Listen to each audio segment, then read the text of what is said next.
Thank you so much, Ganesh. That's been an excellent presentation, I must say. And really, I believe and agree with you that blockchain in terms of application really is where, as you would say, the rubber meets the road. And if we can't break this technology down to the simplest definition in terms of its application to our communities, then it's going to remain something that's just out there, or something that people can't really connect with. But through a platform like this with the hackathon, and really appreciative, this is just speaking in heavy appreciation for the ALU, for Freeton Network, every sponsor, every participant that's been part of this. We are collectively sharing a message that the future of blockchain is here. We are doing something about it. We are building, we are connecting, and we are bringing this reality to our communities. So once again, thank you so much for that. Now, right next up, we are going to have the panel discussion, and just keeping in appreciation by the introduction from the Executive Director, Coyote, and also from John. Thank you so much. I hereby now just welcome our attention to the panel discussion. And this will be specifically on the projection of blockchain development in Africa. They will cover key issues, challenges, and themes that they feel are relevant for this time. And therefore, I will happily ask our panelists, Sonia Jones, Desiree, Iman, and Alexandra Filatov, to unmute as they unmute their mics and turn on their videos as they just come to the stage. Are you all ready and present? Yes. All right, thank you. Thank you so much. I can see you. Thank you very much. Thank you very much. All right. So, well, first of all, congratulations to the Africa Blockchain Institute for this amazing journey with the hackathon. It's been great, and really looking forward to the final and the awards later on today. What we wanted to do on this panel is to build on the previous keynote presentation and go a little bit deeper, and also into the specific applications for Africa, into where blockchain is today, and importantly where it's going. And let me very quickly introduce our amazing panelists today.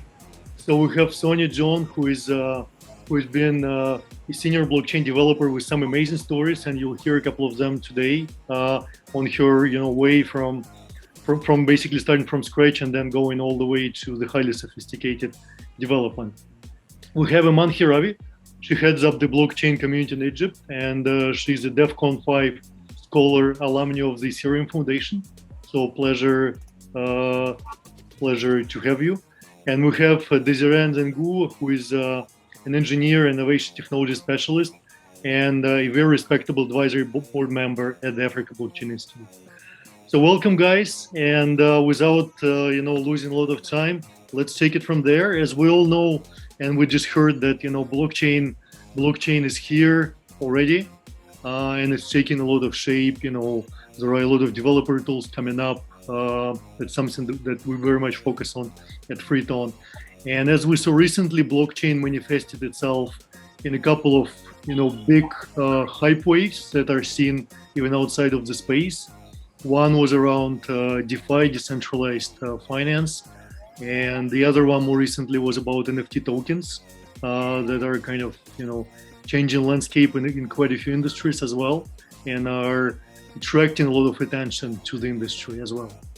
So let's maybe kind of focus a little bit on that, on what's happening today. Maybe we can start, Sonia, from your inspiring story, which is one of my favorite ones. Thank you, Alexander. It is an absolute honor to be here.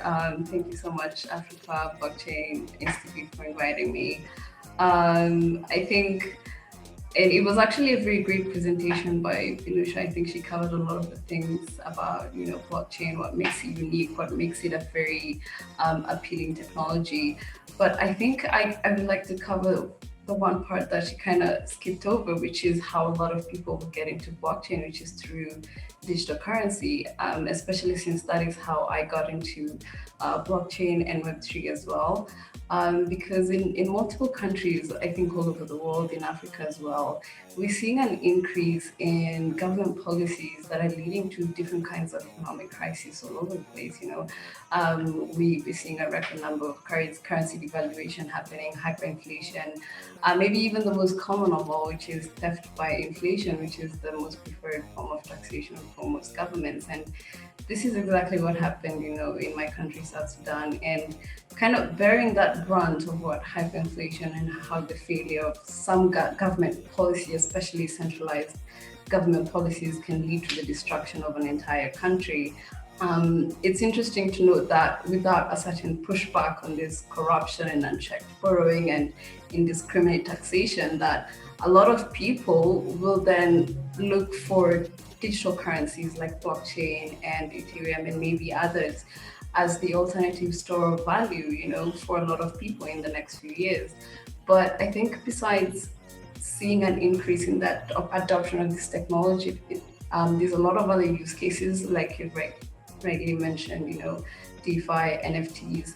But I think there's also another area that I am very interested to see how it will kind of grow over time, which is the opportunity for people for providing digital identities for millions of people who have been locked out of several economic activities for not having national identification. Because we're seeing companies like, for example, Flexflix ID, which is generating digital identities for close to 5 million people. And what this is doing is kind of giving them access to markets that they did not have originally. So it's something that's also happening in my country, because a lot of people do not have access to national identity, so they cannot get Visa cards, so they cannot participate in certain market economies. But with a blockchain or decentralized identity, they're suddenly able to participate in all kinds of economic activities that they did not have access to beyond that. But I think personally, I usually say beyond these singular use case examples of this technology, every day we're seeing an increase in the number of companies that are actually exposed to blockchain, because a lot of us certainly realize and recognize that the markets, the solutions that will stand out in the market will be the solutions that will be trustless, permissionless, and distributed. Thank you, Sonia. That's amazing. I'm totally on the same page. I think digital identities is one of the next big things in the blockchain, and very relevant to normal people, and also very relevant, particularly in Africa. Let's talk a little bit about NFT. Iman, if you could take that one and talk to us a little bit about what you see and what's coming. My pleasure. Thanks, Alex, for your nice introduction. Thanks for inviting me to join this panel. I'm so honored to be here with you. Before talking about NFT, I would love to start with a brief introduction. So if any one of the attendees, it's first time to hear about an NFT, we could be on the same page. Basically, NFT is a unique digital representation of an asset on the blockchain network. This asset could be a physical asset or a virtual asset.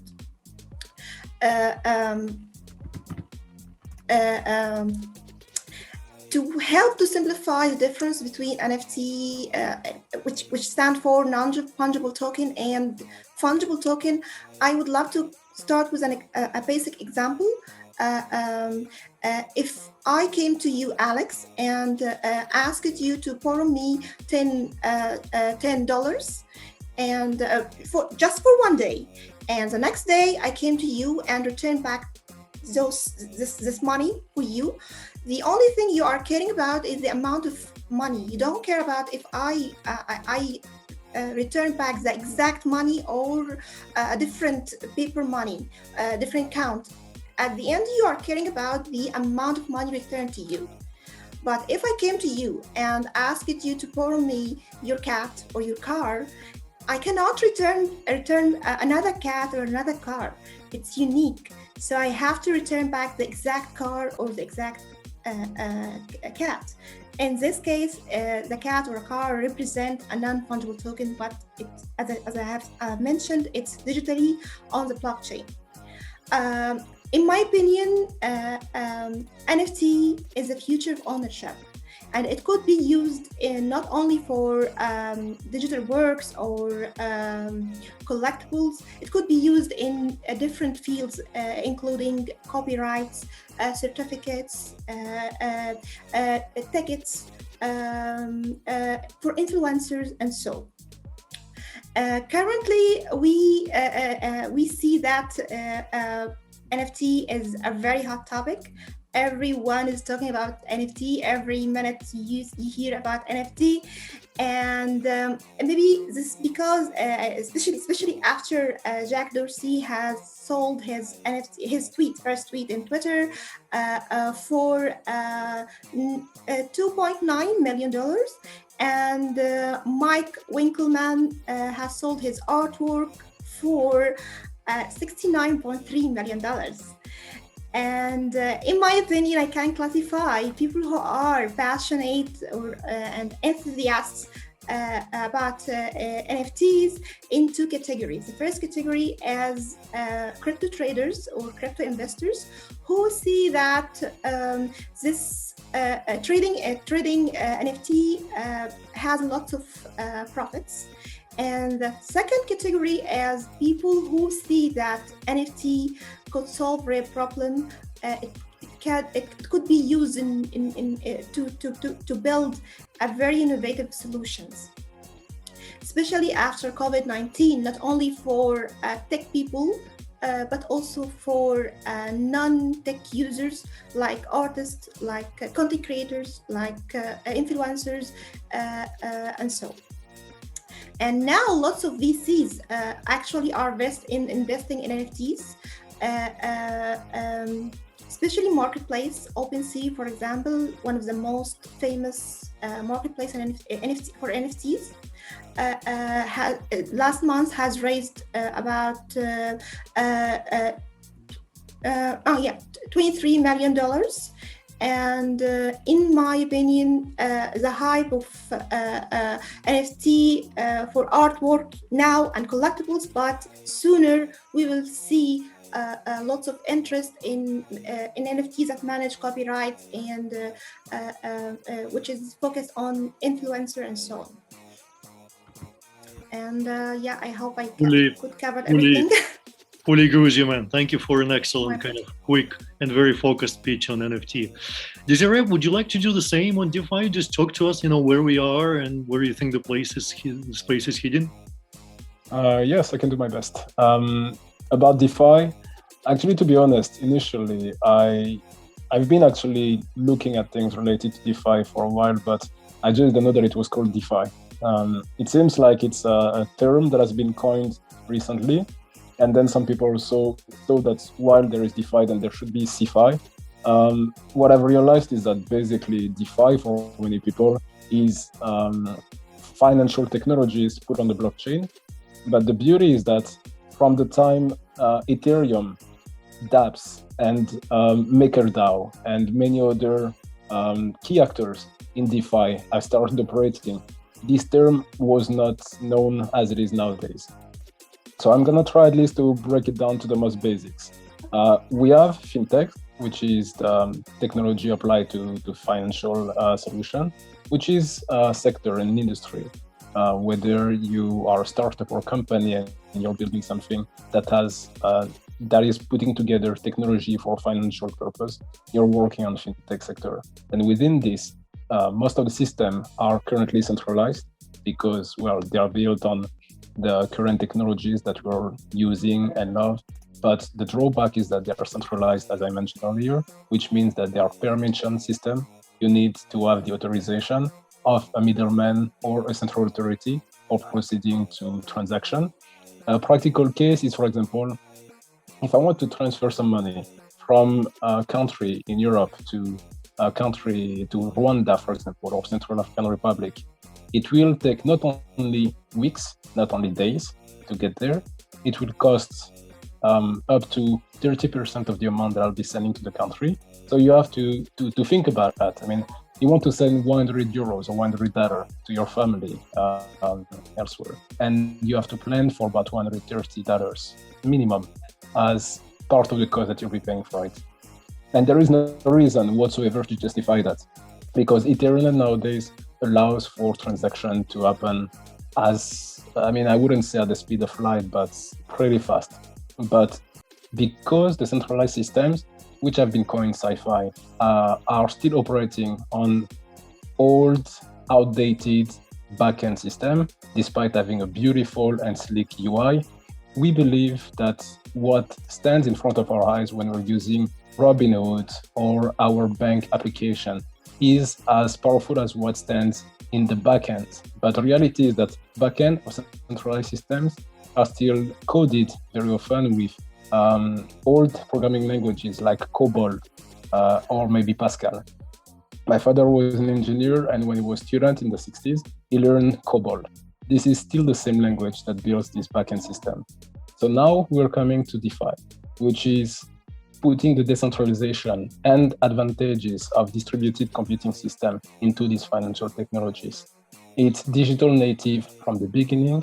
It allows to have a permissionless system, trustless. And I want to be clear about the term trustless. Trustless doesn't mean that you cannot trust the system. It means that you don't need to trust a middleman or a central authority to proceed to the validation of a transaction that you're running on the system, which skips the need to have all of these fees that we're paying along the way at every checkpoint for no reason whatsoever. It enables faster speed of transaction. You don't need to wait weeks to have that money transferred to your family. It enables for you to deal directly with the counterpart that you're doing the transaction with. And that's just one application of DeFi. Fact is that you can use DeFi, so decentralized financial technologies, for much more than just sending money to each other.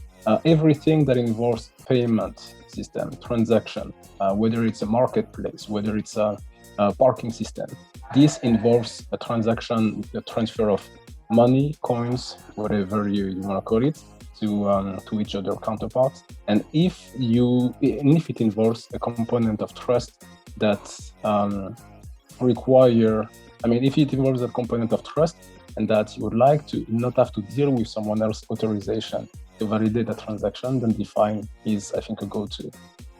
We'll talk a little bit later about the opportunities that DeFi brings to our economies and what I think could be very relevant to the African context. But in my opinion, DeFi is just the start. We like too much the labels, I think. Let's put it aside and let's just focus on at least what it does and where is the value that it brings to the customer. And then we'll be discussing on the practical cases that we can be using for this DeFi. Great, thank you very much, Desiree. That's very inspiring as well. And let's just take a few minutes to talk about the developer tools that are kind of shaping up in the space and coming up. There is new stuff coming up every day, and I think developer tools in blockchain are catching up. We're still a little bit far away from, let's call it IT at large, but there is a lot of progress in the space. And the reason it's important is because it all starts from developers. The more developers there are, the more applications there are, the more infrastructure there is, and it can be like a snowball. Why don't you spend a few minutes to talk about what's available, what's your practical experience, and maybe some advices that you can give to the audience around that. Sonia, do you want to start? Sure. And I actually like this question and maybe the implication of the conversation that we will have as a result of it, because like you've rightly mentioned, the space is still developing. The competencies for success, especially with regards to the tools, are not yet set in stone. So the kind of changes that we're seeing, especially for frameworks and libraries, and even the kinds of identity integration solutions that are available for developers, are increasing by the day. But personally, I found that some of the ones that we've had from the beginning that have had a chance to kind of optimize over time are always the best place for anyone who wants to get started with blockchain development. Best place to start as any. For example, if you're looking for good wallet integrations, I would recommend using maybe Mist or MetaMask or maybe even my Ether wallet. Obviously not an advertisement, it's just that I have found, it's easier to kind of work around maybe identifying people on your blockchain using wallets that they have keys to, as opposed to being a custodian. But that's also a decision that app developers have to make when they're making, when they're defining the architecture or the infrastructure of their solution. But there's different types of frameworks and libraries that are also available. For example, Truffle and Embark, which are Ethereum frameworks. And also, because I'm the current steward for Ipfs Africa, I always like to invite people to come and join us. So if you're looking for best place to start using Ipfs or Filecoin, you can always start with Textile, which provides a good Lotus node that comes with Ipfs and Filecoin to kind of help you store your data for the applications that you're building. Or you can even use Ipfs Desktop, which requires very minimal technical expertise to use. And if that is a step too far, you can also choose to use Ipfs on browsers like Brave and Opera Mini. But beyond that, I think there's also the option of blockchain as a service solutions like Microsoft Azure. It's a good place to start for someone who doesn't yet know all the different languages to write smart contracts in, or is just used to working in this kind of environment. You can just always check out the different packages that are available on Microsoft. But I think beyond that, it also depends on the kind of development you want to do. So if you want to be, say, a protocol developer, if you want to be a dApp developer, there are different things that you need to kind of familiarize yourself with before you kind of dip your toes into that. So for example, if you want to focus on protocol development, you might have to familiarize yourself with the Ethereum virtual machine, for example, or maybe even WebAssembly basics, or even understanding how state machines work and how the UTXO account models work, which is also something that you might have to consider as a dApp developer. But in this instance, you might be more persuaded to look at solutions that are promoting a lot of cross-chain collaboration, for example. Composability is a big thing in our space. We want to make solutions that can work across different networks.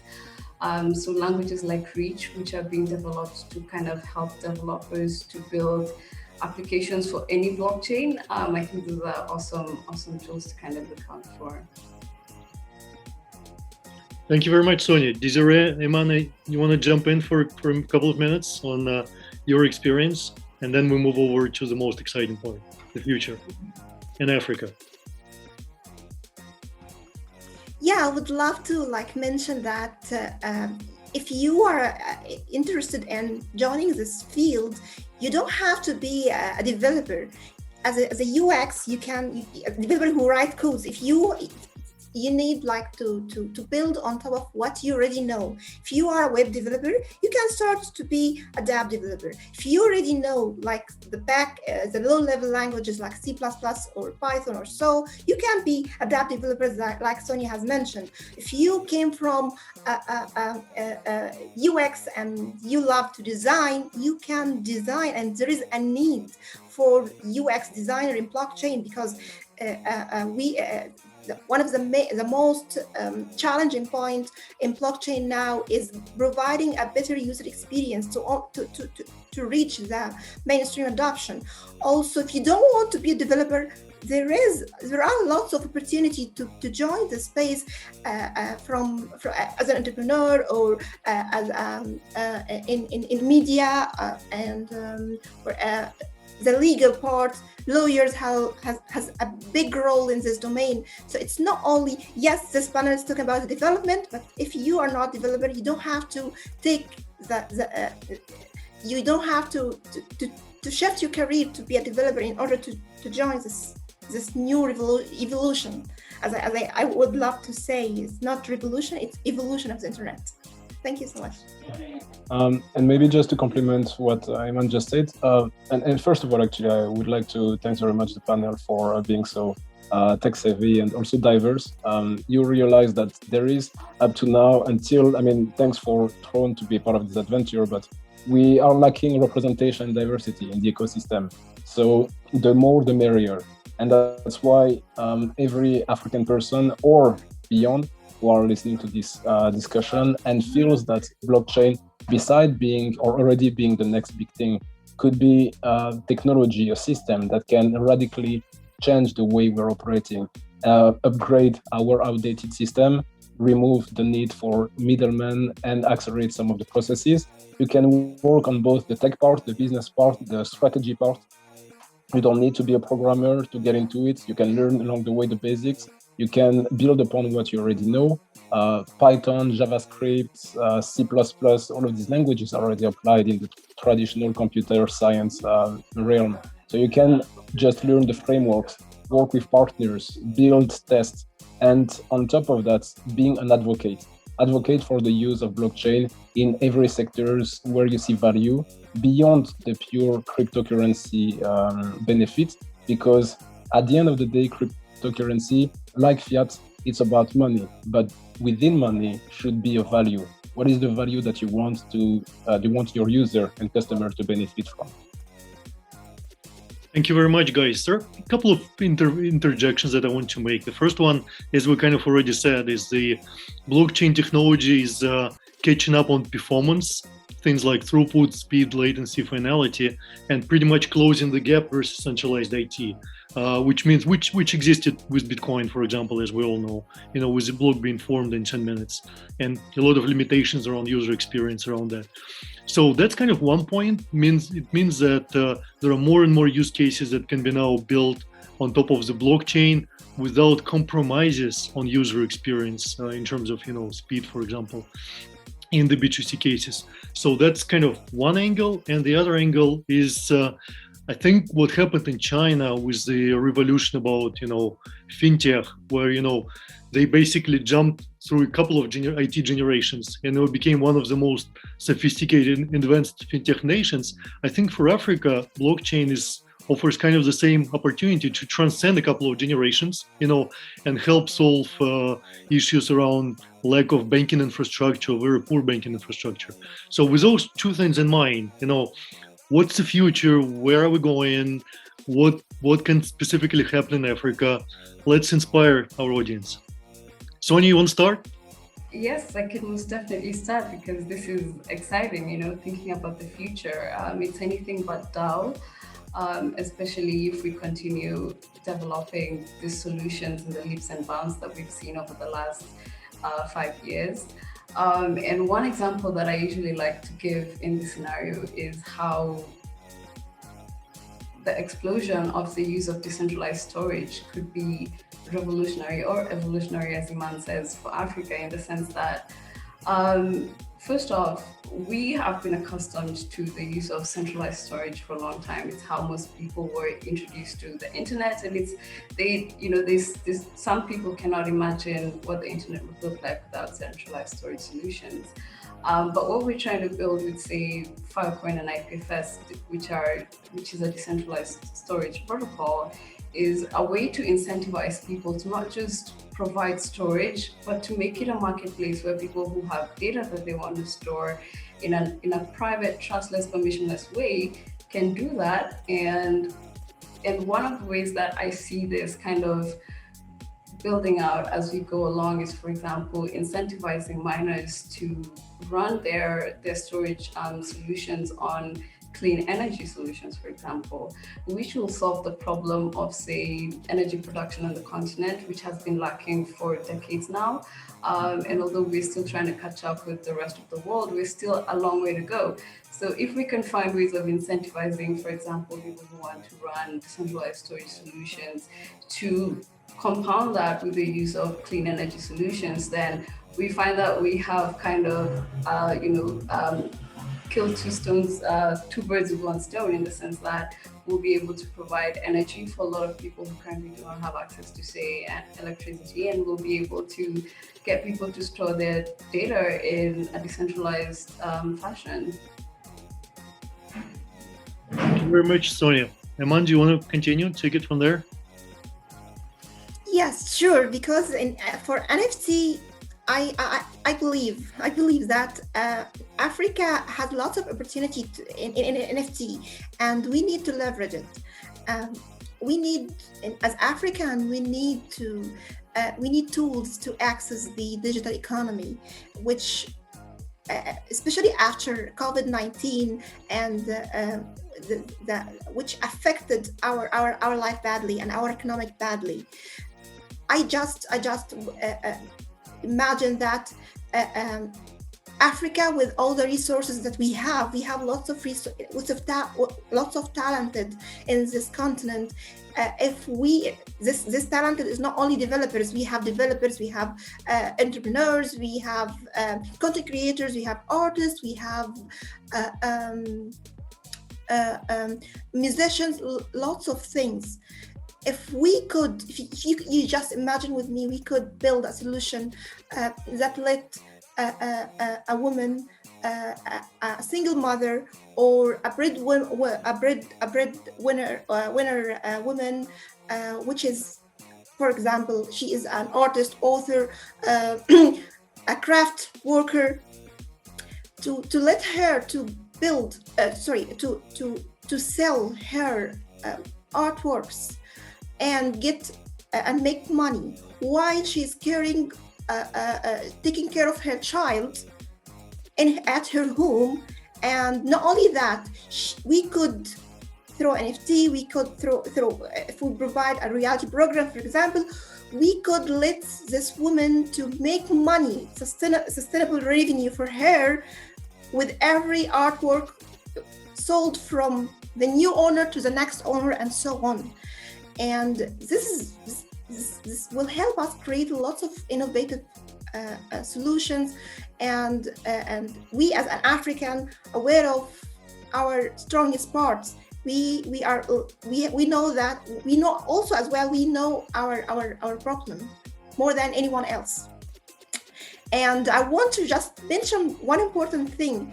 I'm not saying that blockchain, I'm not coming here to sell blockchain for you. Blockchain is good, I know, but you have to consider that there are lots of challenges you have to take care of as one who is developing a blockchain solution. You have to care of the regulation. Don't operate on a country which ban crypto or target user where the country ban crypto. Also provide a solution with a better UX as much as you can, because at the end, the user, you want to provide a solution for you to use it. The user need to love the service you are providing, not to hate it. And also at the end, please solve a real problem. Thank you. Thank you very much, Iman. And Desiree, I know you're passionate about kind of some game-changing solutions in traceability and logistics, and maybe some other areas. Can you talk to us about what you think can be big? Yes, absolutely. I think, to be quite straightforward, there are 2-3 areas that I know are currently ongoing in many African countries, specifically logistics, for example, in the context of the AfCFTA, African Free Trade Agreement, which is aiming to become a big thing very soon. There are, for example, applications of blockchain that have potential in land registry. We know that showing ownership of land is quite challenging in many countries, not only African countries, but even in Italy, Spain, Portugal, even in developed European countries. These are challenges that people are facing on a regular basis. There is also healthcare that could benefit from such solution, because as Sonia mentioned, the identity challenge is facing many people, and the fact we have a technology that could provide them with that one single source of identity is, I think, an opportunity we don't want to miss. Currently, I would say boldly, the technological development of my continent is usually subcontracted, or we are waiting for the level of expertise to be high enough for this solution to be implemented. But if we're in parallel of waiting for technology to be mature, we don't develop the capacity at scale from the start, we'll still be waiting for it in 10 to 20 years. So my suggestion will be that we already start building the capacity from the ground up. From now, we put it into practice. We do some test bed with partners.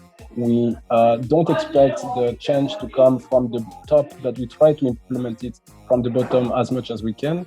And I believe that in the near future, we will go from being consumer to being producer, because at the moment we are very consumer, but we're not producer enough, I think. Thank you very much, Desiree. With that, I would like to thank you, our panel participants. I think there were quite a lot of, exciting and amazing insights coming from the panel, and there is more to come yet. And again, my congratulations to the Africa Blockchain Institute. You guys are doing an amazing job. And for the African Freetown community, John Canary and his team contributing. Thank you very much. And over to our great hosts. All right. Thank you so much for the insights. Such powerful discussion going on. And thank you so much to each one of our panelists. Before we officially close the panel, I'd just like to ask the audience if you have any questions, just to please share them on the chat section, and also to keep the discussion going, especially on our social media pages. Before we introduce the next segment, I'll just ask the moderator, do you have a minute just for closing statements or any outstanding thoughts? Yeah, let's do that. I'm trying to be very punctual. What triggered with me is that when a couple of times on this panel we mentioned that the space is not only for developers. I think that's a great point. Like we at Freetown community have about 120,000 people community that we see, and developers are a few part of that. There is tons of space for marketeers and, as mentioned, UI UX designers, for people who are good in social media. We're living in the world of digital. So welcome to the world to the exciting world of distributed/decentralized technologies. That would be my 2 cents. Any mentions from Sonia or Desiree or Iman? I think my closeout would be very similar to yours, which is that, the industry is still very early stages, and at this point, we need everyone to help us define what we picture as the decentralized web. So whichever way you can contribute, if you can build tools, apps, services, you do that. If you can teach others, if you can read complex technical concepts and synthesize them into simple ideas, and kind of communicate this back to people through trainings and workshops, then we definitely need you. And if you can do any of that, then just be a user, That's, I think, most of what we need, because if we don't have people using the services that we're building, then the revolution will not happen. So you can use all the platforms that we're building, get everyone to use them. And I think that we will actually bring about the world that we want to see. For me, I share the same thoughts, insights, or notes you have mentioned, Sonia and Alex. And also, I would love to highlight one point, is that the blockchain community is a very supportive community. And if you are interested in the domain, just come and join this community and try to build the community, your local community. If you have already in your country a local community to join, where you can, blockchain enthusiasts can gather together and work together in a project, have a cool discussion together, can share their ideas. If you don't find this community, go and build and create it. Don't wait for someone else to build it for you. Education is very important. If you are caring about blockchain technology, this is not only for individual, but also for government. Education is the key for blockchain and everything. Thank you. Desiree, closing thought, or we? Yes, absolutely. I would tell a quick story of how we've done in Rwanda, for example. 2-3 years ago, I was working there, and at some point we realized with a couple of other friends/colleagues that the community of blockchain in Rwanda that started some years ago was kind of inactive and almost dying. So we decided to put together a group of people who would be interested in attending some discussions. We found partners who make the place a space available for us. At that time, it was an organization that was also active in some other technological sector. Then we ran a social media campaign online, booked some, using Eventbrite and some other ticketing systems. So basically, long story short, we bootstrapped it, organized our first blockchain meetups after many years that were that this kind of event hasn't been happening. We've invited some technologists, some businesses, banks, and so on. And the first event attracted more than 100 people. Then we decided to do it on a bi-weekly basis. And up to today, the community is still existing. The meetups are not that active anymore due to, obvious pandemic. But the fact is that we revived that that focus, and it was pretty timely because in parallel, countries like Kenya or most actually East African countries are working on an emerging technology strategy that has a component of blockchain. Our objective is to start seeding the idea that such technology that is about to come and will have a big impact on the African continent can be also developed locally. We don't need to reinvent the wheel, but we need to have some local actors to see value in this, to put their technology, strategy, and brain matter into this project. And that is why don't wait for changes to come. Make it happen if you can. It doesn't cost that much. You can reach out to local authorities, governments, public, private partners. You can train yourself, and we have on this panel people who are very talented, and I'm sure that they'll be willing to give their time to help you learn the basics. You have ABI, among others, but let's get things done, because it would be a pity that what has happened for the internet in the 80s happens also for blockchain, augmented reality, VR, AR, and so on for the African continent. Thank you very much. Interrupt. I have the same story, personal story to start in blockchain. So I do support your story, Desiree. Yes, in Egypt here, this is how I get started in blockchain domain. I think on this note, we can hand over to the hosts. Yes. Thank you very much. All right. Thank you so much to each of the panelists. Thank you, Sonia. Thank you, Desiree. Thank you, Iman. Thank you also to our very able moderator, Alexandra, I hope I said it right. So this has been an enriching session. And I think one overarching thought that I can take away from this is that the development of blockchain in Africa is not locked to software developers or to what you call the technical professionals, because if we give the analogy of a business, so to speak, a business just doesn't rest on the CEO. The visionary will definitely have a heavy burden at the beginning, just defining the business, vision casting, and just getting the business off the ground. But for the business to achieve its full potential, to become everything it needs to be, it needs the community, it needs the team, it needs the staff, it needs enablers, it needs everyone all across the board. So I'd love to extend this to our audience in saying that blockchain technology is not just for developers, it's for you and I who will be the participants, the users, the supporters, the critics, the suppliers, the service, I would say business to business operators, so it's not just for developers. You have your part to play. Now the question is, what will be your part to play in the blockchain ecosystem? So just to usher in the next session, I'd love to welcome Kaidi Pavarinde, the Executive Director, to take us through and introduce the next panel's session. Thank you, Kaidi. All right, thank you, everyone. I hope you all enjoyed the panel session that we just concluded. And right about now is when we are having the contestants to come and present to us the amazing blockchain project I've been working with since February. And to also just let us have the ground rule is that this contestant, they have 10 minutes to present their slides or their testnet and everything they'll be working with.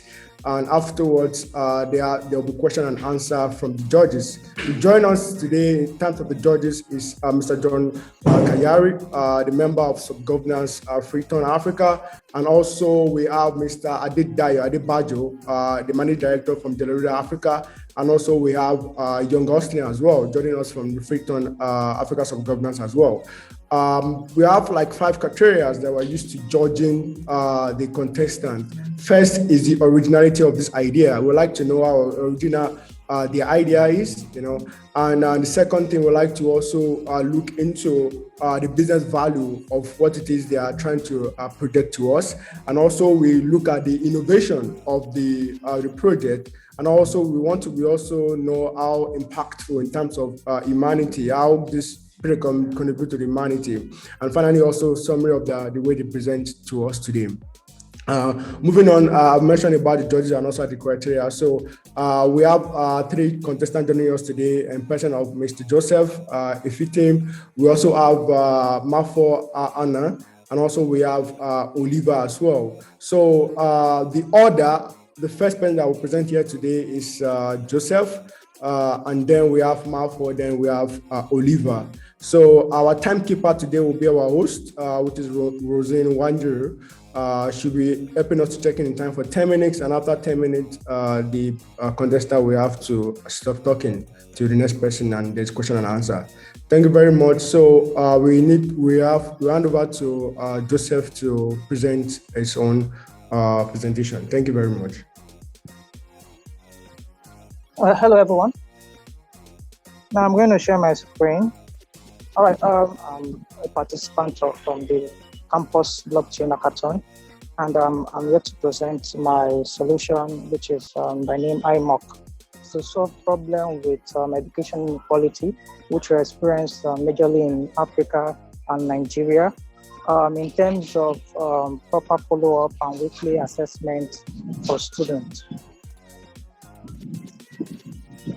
So what we propose to solve is to design a web app that will help reduce or meet the criteria or meet the need from demand for quality assessment, with also curated assessment for learners and also students based on their curriculum.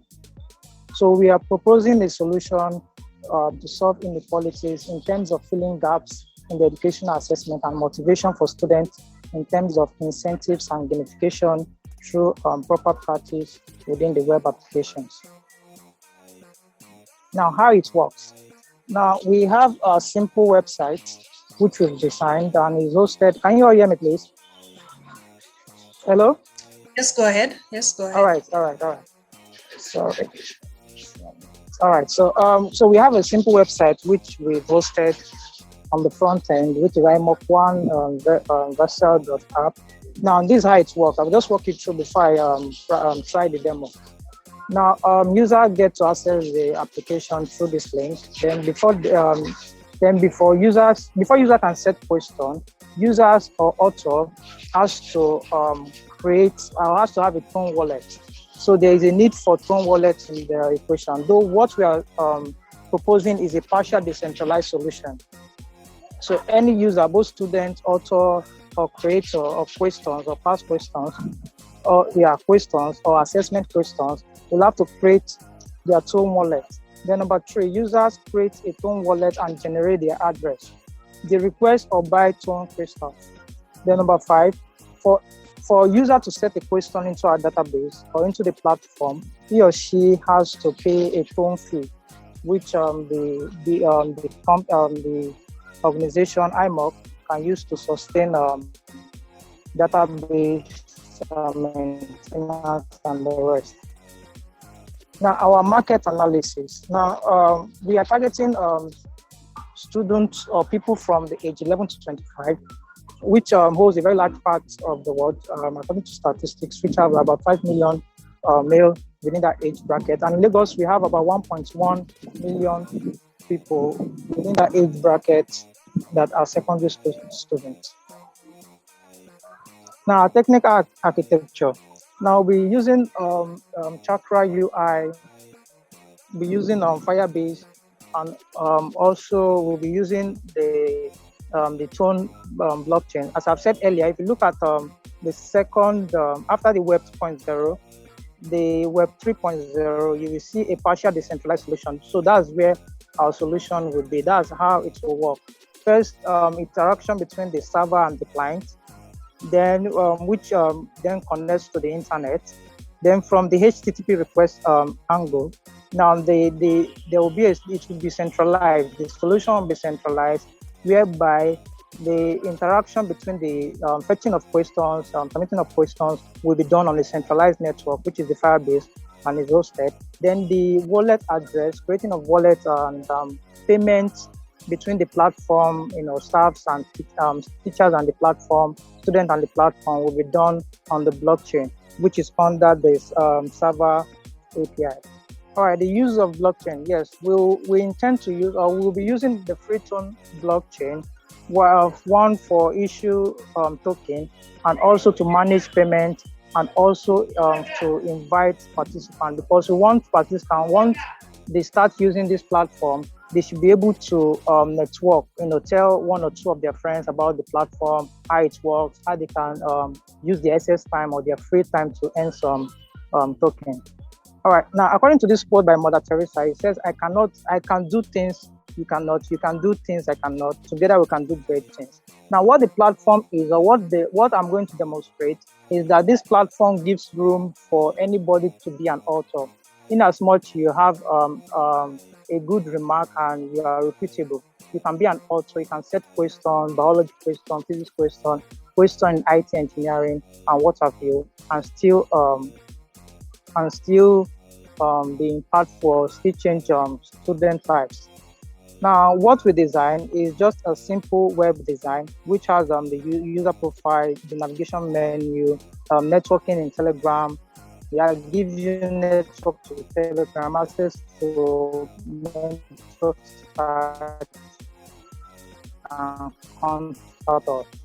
Now, the competitors we have, I'm in Nigerian space, for example, we have ULesson, which offer lecture content, but they don't offer the free messaging service, which we do. We have Pass.N offer subscription, but they don't offer. Now, what we are currently offering, okay, we have a web platform for blockchain-enabled subscription plan for students to access. We have a web integrated for web monetization plan for teachers to get access and platform to solve and resolve student complaints. We have parent dashboard, whereby parents tend to monitor their kids through assessment, words and parents monitor their kids to know their weak points and how students can improve. Thank you very much. Now are you with me? Hello? Yes, we can hear you. All right, so now I'm going to go straight to the demo. Now for our demo, I'll just walk through, I'll log into the website. Mock 1. Okay. iMock 1 is deployed to the server, to the internet. If you log into the website, so this is the front page, or this is the home page that you get to see. So before you interact with this particular website, you need to create a tone wallet. And I just left a simple button on the front. Actually create also a second.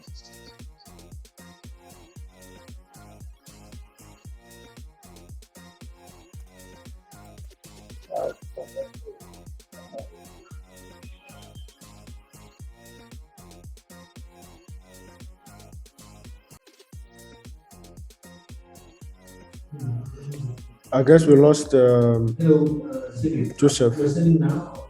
I thought I have to review first.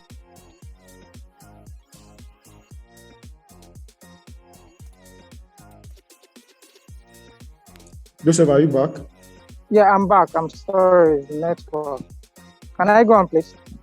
Please, you have 2 minutes and you are done. Sorry, you have 1 minute rather and you are done, please.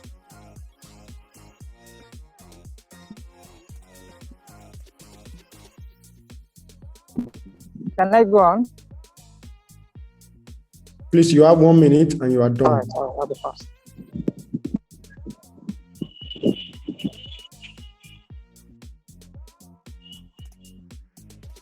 Okay, yeah, sure. All right. So just Refresh.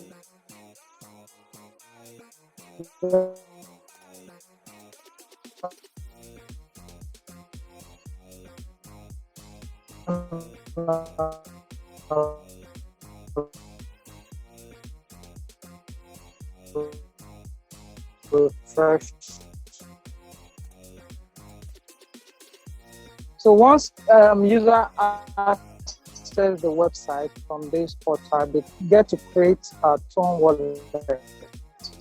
I think in the meantime, we have Oliver to present why Marford gets to fix our internet. Oliver, please, you can go ahead and present, please. Okay, thank you. Let me go on with my presentation. Okay, I'll share my screen right now.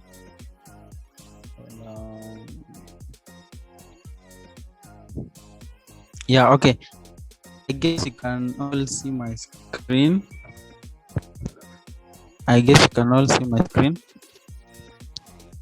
Yes, go ahead. Yeah, okay. Once again, my name is Oliver. I'm a student at a local university in my in my country, Kenya. Yeah, okay. Okay, I want to take you guys to a trip right here in Kenya. To as you can see from the background, these are group of women, particularly okay, so like what they are doing right now, they are doing some table banking activities. So like statistics shows that 70% of the Kenyan population participating in table banking are women. Then 500 table banking groups have been created. Yes, and so like what they usually do, they come and each and everyone let's say contributes some money. Okay, let's say we want to develop a project, so like we come together and contribute some money towards that.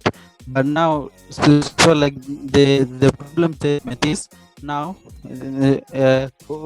okay, there are some companies, there are some companies which usually help in this in this idea, but now the problem statement is there is expensive interest rates from other companies to the utilization of funds in an income generating activities. So like let's say we might come together and collect some money, but now the money is not used well. And another one is weak group governance. So like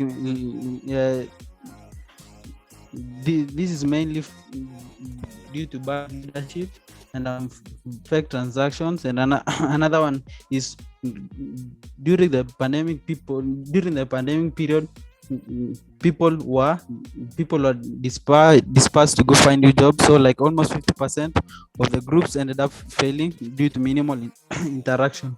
So like now I'm bringing the solution about SmartX. SmartX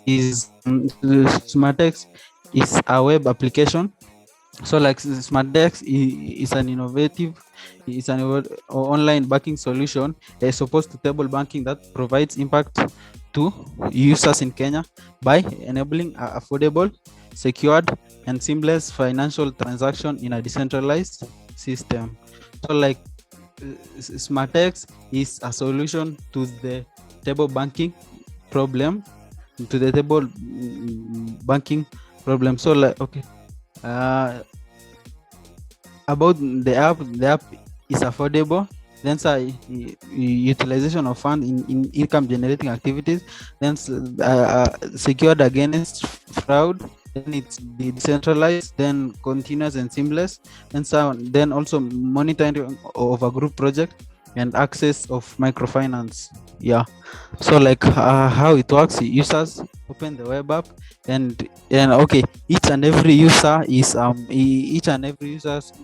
must have a phone or address. Then the user sign up. Then now the user can perform and user can perform transactional financial services. Yeah, this include like setting up sending cash in the app, then also members can request loans like then okay, yeah, like if you want to monitor a project, everyone is involved. Yeah, and also microfinancing easily. Impact, so like impact as opposed to other companies that do this, we offer reduced interest rates. Then now we improve trust in a trustless in a trustless organization because it mainly runs on blockchain. So like we don't need a central organization or a central asset administration. Then partnership to achieve a goal. Then also decent work and economic growth and innovative and in fact infrastructure. Yeah. For unique selling point now also, first one it is okay, unlike the other companies which usually runs on a central server, like a central station, a central point, so that in case of sorry, can you hear me? Yes. Hello.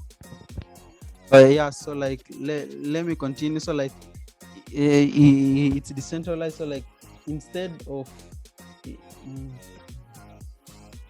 sorry for that.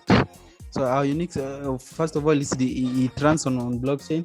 Then also it is easy to use. Then cheap, saved interest rates. Then now limited interaction because everything is done on an app. Then everybody contributes to a project, and it also eliminates censorship.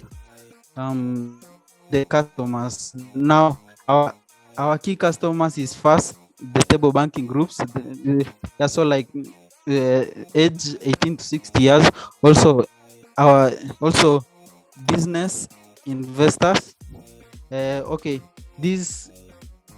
the business investors come to play if they want to fund the project. Then if they want to fund our project, then also banks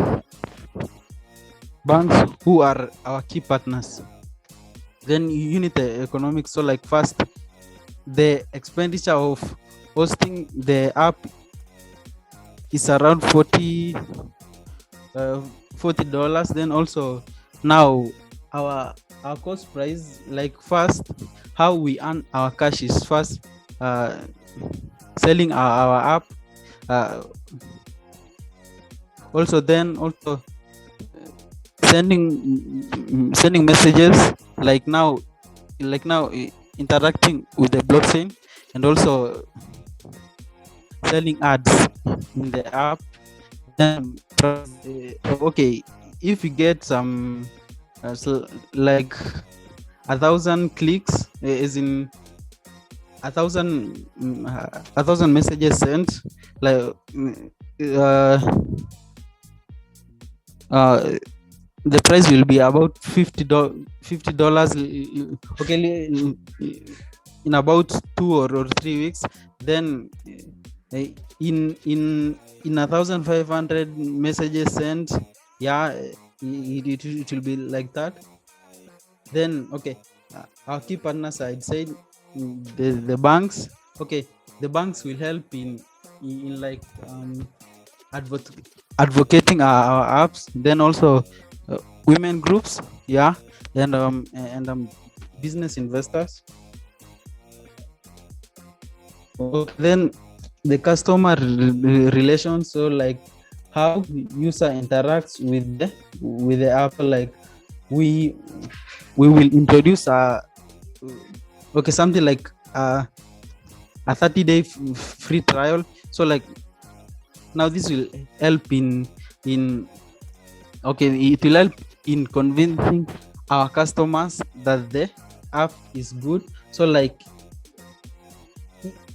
if they are now satisfied about it, yeah, then a notification mode where customers are notified upon a new transaction is created. Thank you. All right, thank you for the presentation. I'll request the participants to post the questions on the chat section. I'll invite the next presenter just to take over. I hope she's ready, the mic and presentation. My name is Mako Anambenu. I'm a final year student at EdTech Kumba, studying computer science. I'm the CEO and the founder of HACKATHON Tech. My project is Internet of Things-based automated agricultural monitoring and control system called Smart Farm. Can you hear me? Please go ahead. The goal is creating a fully decentralized supply chain monitoring system based on those blockchain for distribution of agricultural goods. The content of my work. Okay, background. Aside from the fact that according to the United Nations report, the world population is expected to increase by 9.7 billion in 2050. The substantial decrease in agricultural production in Cameroon amounts to 45%. It's caused by crop disease attacks, poor irrigation system, and many others.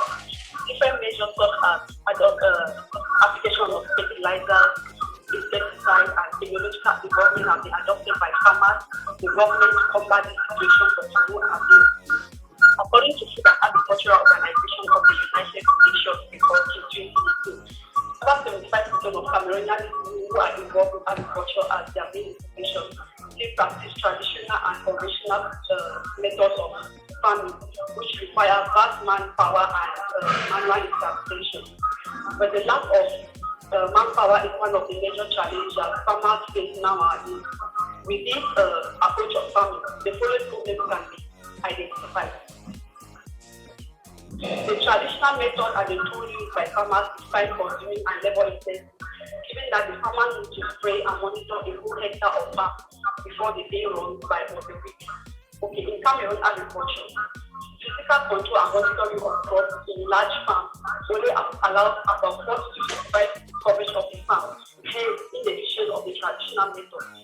Crop surveillance, control, and supply require physical proximity, hence putting the life of the farmer at risk as integrating work safety and food supply chain. Also, Cameroon farmers cannot control the amount of chemicals sprayed in their farm, which instead has an environmental impact on the natural ecosystem, hence thereby allowing runoff of chemicals into the river. With this method of farming, climatic conditions like rainfall, soil, moisture cannot be disturbed. And then another thing is excess use of chemical water pesticides by the farmer has tended to leach the soil, thereby lowering agricultural productivity, which is then increased by the food. And then 20% of farmers who spray their farms manually inhale these chemicals, which results in heart problems, eye tearing, and breathing difficulties. Now, HACKATHON Tech presents an Internet of Things smart farming that incorporates blockchain technology, artificial intelligence, which will help optimize agricultural operations, increase crop production, monitor crops, and ensure security of farmers' products in the supply chain, thereby enabling Cameroon to attain the 2035 goal of emerging economy. Okay, how I envision the operation of my solution. Okay, here you can see the diagram, and the two main actors are the buyer and the seller. That is the client and the producer. Okay, I produce and sell my own solution to monitor the supply chain, the process using a shared decentralized blockchain ledger to ensure that the good I ship remains unaltered. The buyer contacts the seller through the platform to purchase the goods and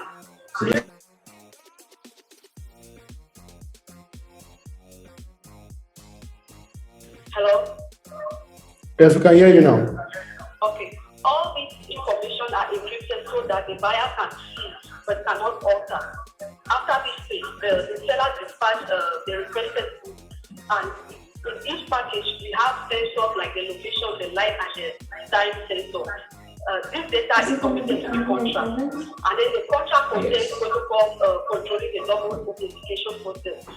If the package is altered or not, all processes will be sent to the Web3 API, and all these transactions are sponsored by Zone Wallet. And then workability of the solution, you can see that it consists of 3 smart contracts. We have the supplier, the one that manages the supplier interaction with blockchain, and the one that manages the client interaction with the blockchain. And we have the target smart contract that contains functions for the report. The supplier is responsible for supplying the goods. And with the supply, and then with the supplier, we have a report that allows us to add items, to view and to delete the items. So the supplier is the consumer of the good, who is capable of viewing and updating the items. The execution of the project is the execution of the project here. Here you can download phone stuff from Play Store or from the web. When you download it, you can create an account and then click the test index that directly to the report browser. And then you should also make sure that you have some positive balance so that you can deploy target smart function. Then the supplier is the one who asks for public key, and then enter in the communication between the supplier and the client. Yeah, what makes my project unique is that it impacts the community, ensuring safety, trust, and transparency along the supply chain. It is functional and can generate revenue to the company. And then one thing is that it increases traceability in the supply chain. That is, consumer will know exactly where this product was built, how it functions, hence reducing fraud and false leverage. And then improving efficiency for farmers, as all data will be stored in one place and track the assets. We know that before, farmers usually store their data on Excel, so with blockchain is going to solve that problem. There's fairer payment of goods. The smart contract will eliminate third parties or intermediaries, and it will allow farmers to connect directly. So I guess we all have been able to see both slides from all 3 contestants.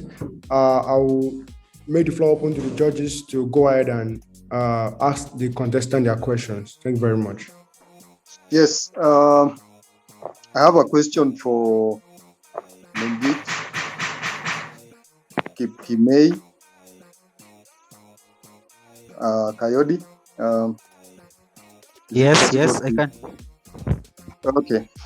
I just want to understand about the program that you are running, the SmartX, the collaboration between the decentralized application and the banks. How are you going to relate to the banks, or the banks, are they related to the savings and credit circles within Kenya? Yeah. Okay. Okay. As I mentioned a while ago, my key partners are the banks, and okay. So what I observed is in the usual come. They usually come, and let's say they collect some money, and now the money is sent to the bank. But now,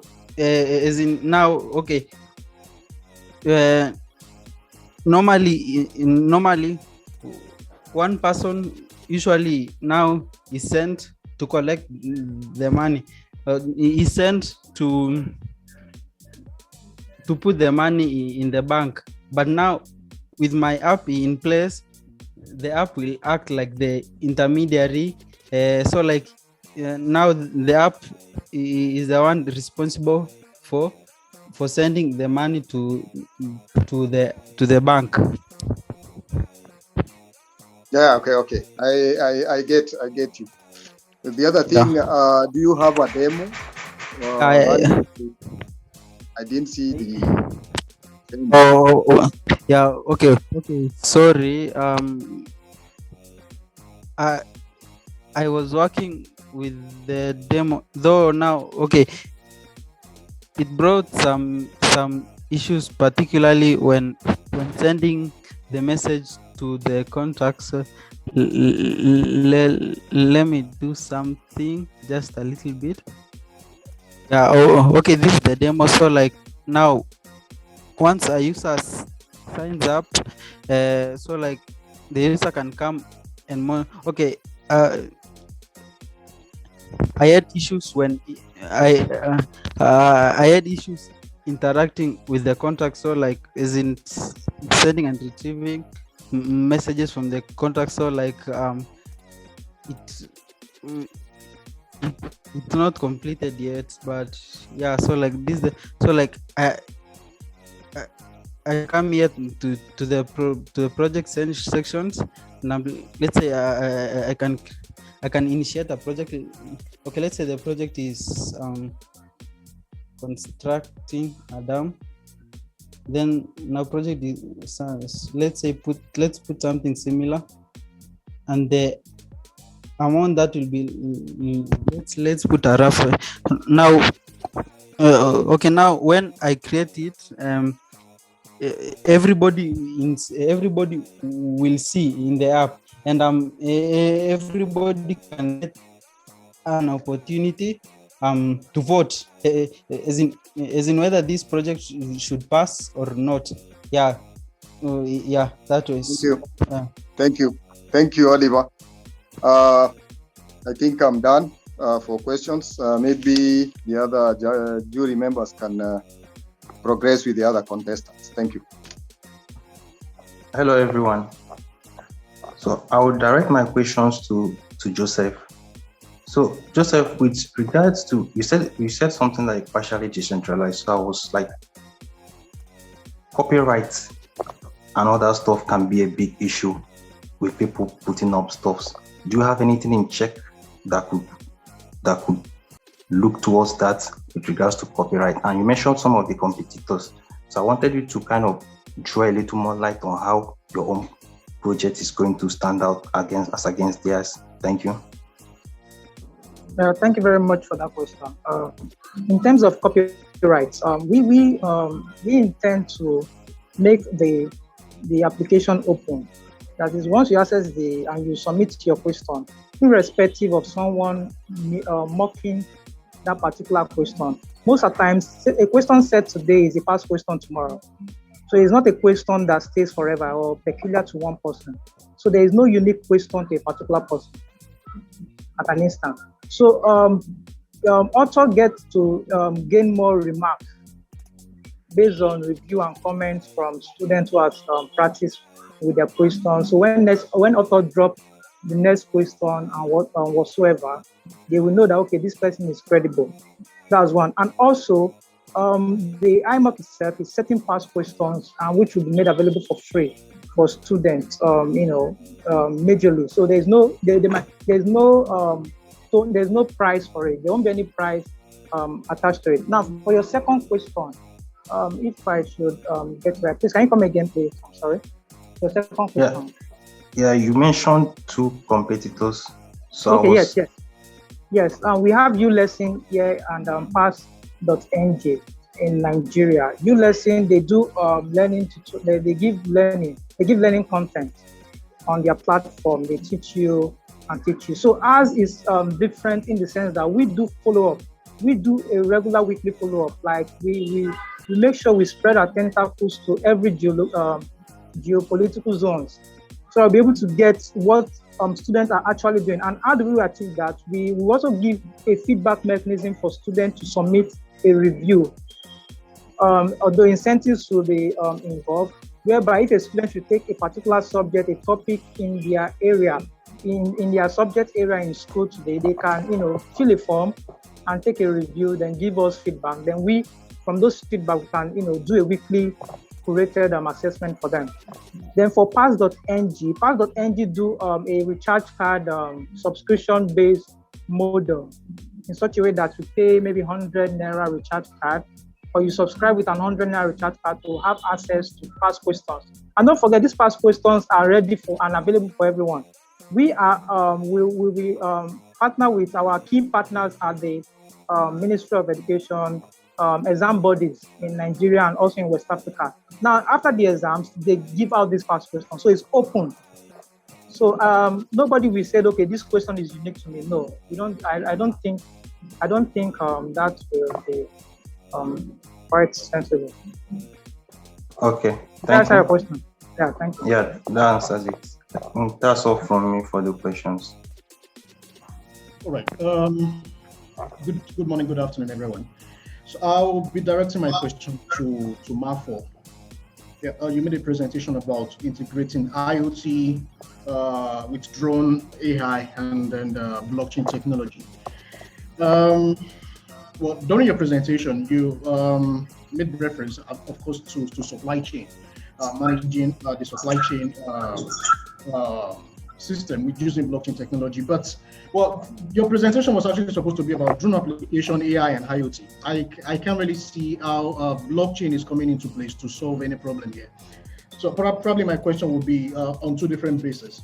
Like, what exactly are you trying to solve with blockchain aside from using it as a supply chain mechanism? And could you have used a different solution aside from blockchain technology to solve this problem? Then finally, how do you think you can really integrate all these together using drone, AI, and IoT with blockchain?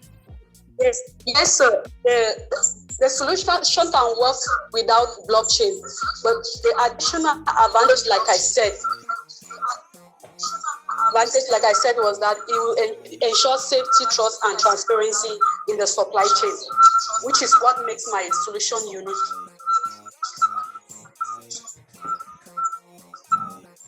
Okay. And then the second question is what I did not really get well. Okay, making reference to your problem statement, it's all about the increase in population by 2050 to starting billion figures, and of course the lagging in terms of agricultural productivity, which you want to solve using drone technology, correct? Yes, sir. Yes. Now, back to your solution using blockchain as the supply chain. How do these come in together? I mean, drone technology, AI, IoT, blockchain. How do they all fit together to solve the problem that you made reference to when you're beginning your presentation? Okay, sir. Like I said earlier, that with my drone, because I said the farmers use the manual method of. Okay, probably just to make this a little bit easier for you, it can be a yes, it can be a no answer. Okay, so let me simplify it. Can you hear me? Can you hear me? Yes. I can hear you. I hear you very well. Let me simplify the question for you. It's just a yes or no answer. Your problem statement, you wanted to solve the problem of productivity, the lagging productivity using blockchain technology. And while presenting, you made reference to drone, AI, IoT to solve these problems. Now, your blockchain solution basically is all about supply chain. So will I be correct if I say the solution you are presenting is not really a solution for blockchain, but a solution for drone technology? The solution, it incorporates everything like I said from the beginning, sir, because my product is what I was talking about, what the product does and the uniqueness of that product, which is the drone.